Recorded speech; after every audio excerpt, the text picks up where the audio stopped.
Kompas TV kembali lagi di program spesial kita Generasi Berkarya. Sebuah program yang akan menghadirkan banyak sekali narasumber dan juga tokoh-tokoh spesial dan inspiratif untuk Anda pemirsa Jawa TV.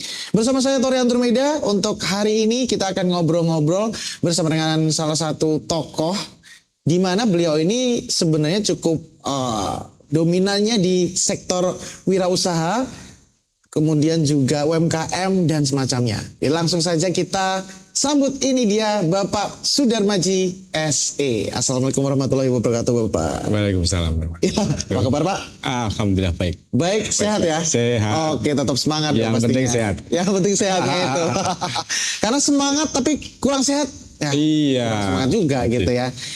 Pak Sudarmaji ya. Iya.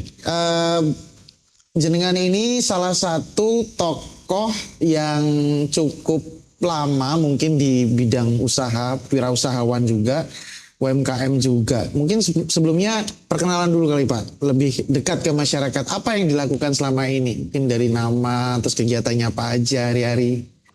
Ya. Silakan. Ya, terima kasih. Assalamualaikum warahmatullahi wabarakatuh. Nama saya Sudarmaji. Kebetulan memang kami saat ini berkecimpung di UMKM. Oke. Usaha yang kami kelola mulai dari tahun 2015. Oh, udah lama ya. Oke. Cuman ya biasa lah untuk usaha ini kan jatuh bangun. Ini yang harus. Ya. Kalau untuk usahanya sendiri, Pak? Untuk sementara ini kami bergerak di bidang retail, mainan anak-anak. Oh, retail mainan anak-anak. Dari 2015 ya? Iya. Berarti masih konsisten dengan dunia mainan anak-anak itu? Atau sempat ganti? 2015 kami sebenarnya enggak di kulinernya. Oh, di kuliner ya, oke. Karena waktu 2015 itu masih kuliner bisa masuk. Iya. Cuman di akhir 2018 semakin banyak pesaing dan karena mungkin kekuatan modal. Artinya kami beralih, saya mencoba usaha yang mungkin tingkat resikonya kecil. Kalau kuliner kita bermain makanan basah itu resikonya besar. Iya, basi dan lain-lain. Iya, seperti itu. Dan akhirnya mencoba ranah mainan anak-anak.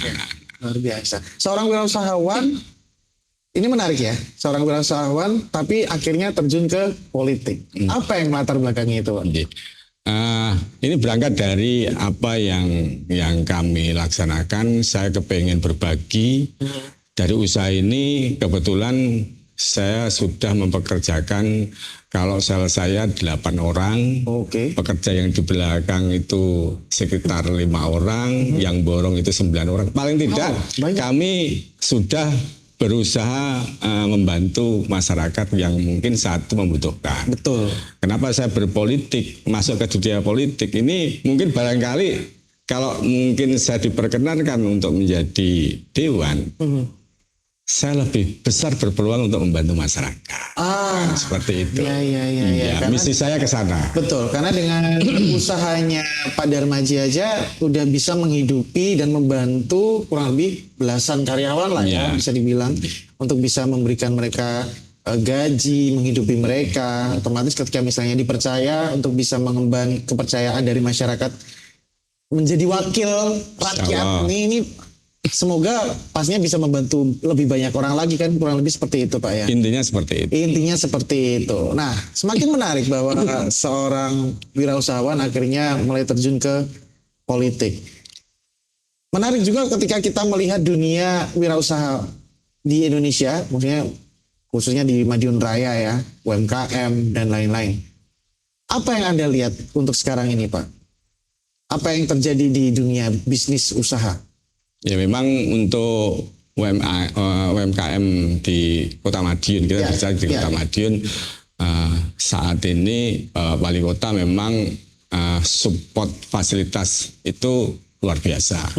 Ini di fase-fase Kota Madiun sudah dibangun sedemikian rupa.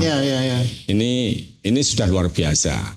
tergantung masyarakat kita sebenarnya. Masyarakat kita itu mampu nggak menerima itu, artinya bisa memanfaatkan apa yang diberikan Pak Wali Kota. Ya.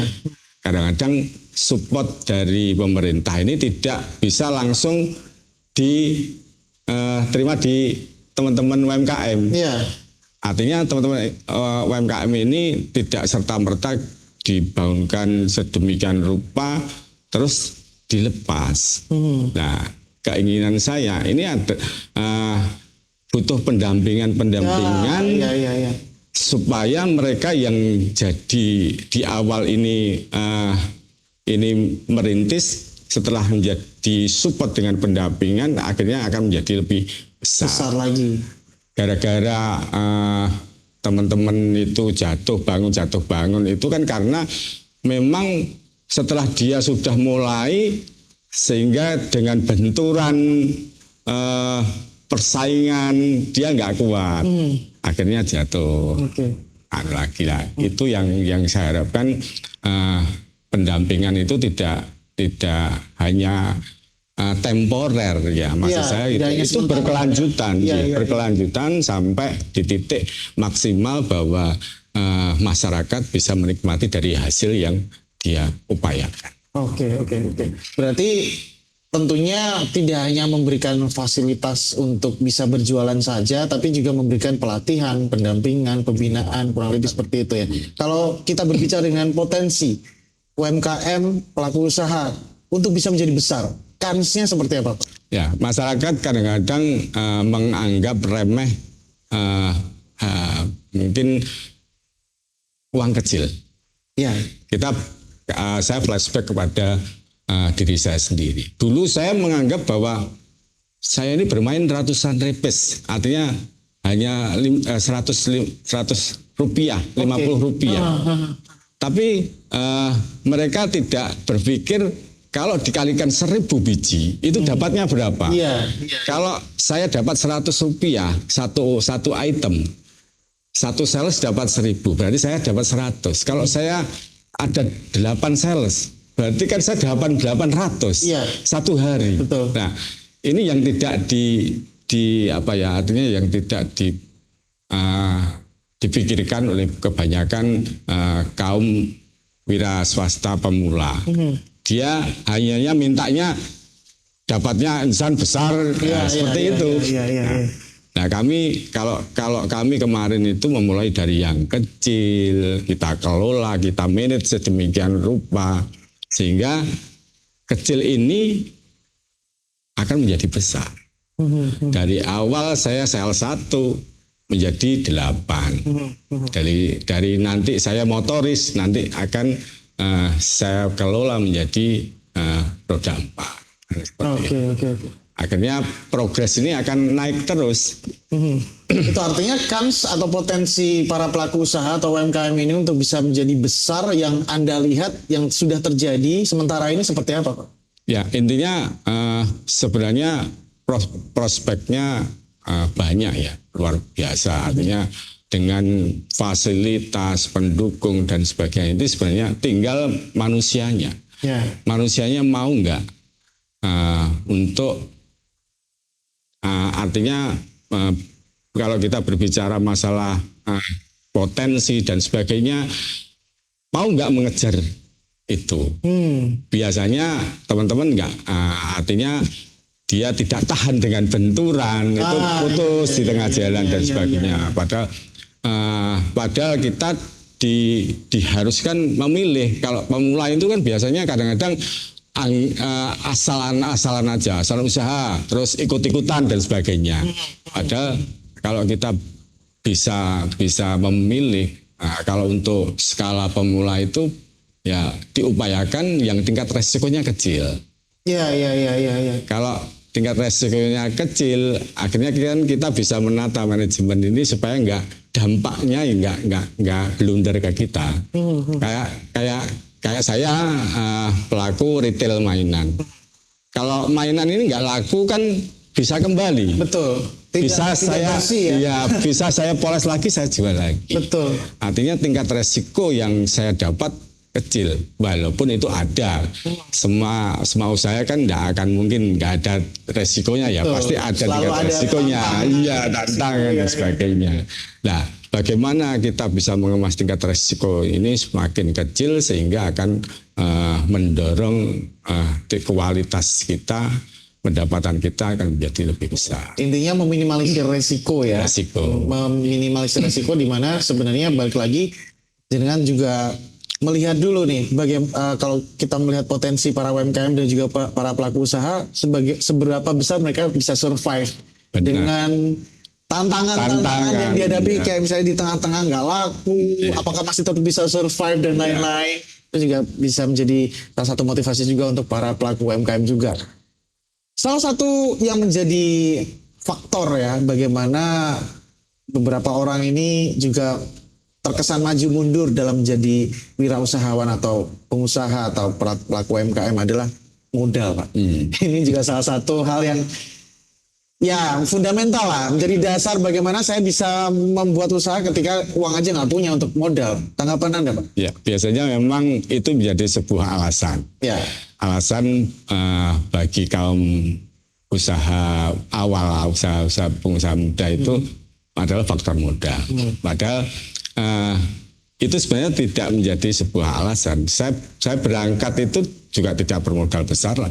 Oke. Hanya 7.000 saya kelola. 7.000 rupiah?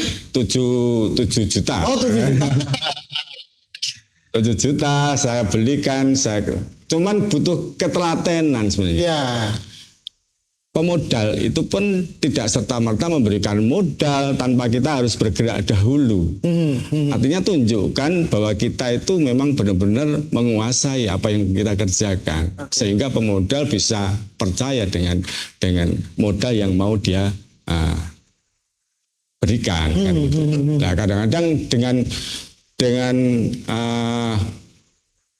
wacana itu teman-teman sudah minder duluan, nanti wah aku gak ada modal, nggak jalan dan sebagainya. Padahal ada beberapa peluang, kayak kalau yang levelnya kecil itu di LKK yang tingkat kelurahan itu dia tidak ada jaminan yang sifatnya enggak, cuma kepercayaan, KTP dan sebagainya untuk skala yang mungkin di bawah 10 juta. Oke. Nah, itu dikelola sedemikian. Kayak teman-teman saya juga membangun kemitraan juga. Jadi teman-teman saya bantu manajemen sehingga kalau dia sudah mampu sudah kita arahkan dia untuk lepas. Oke.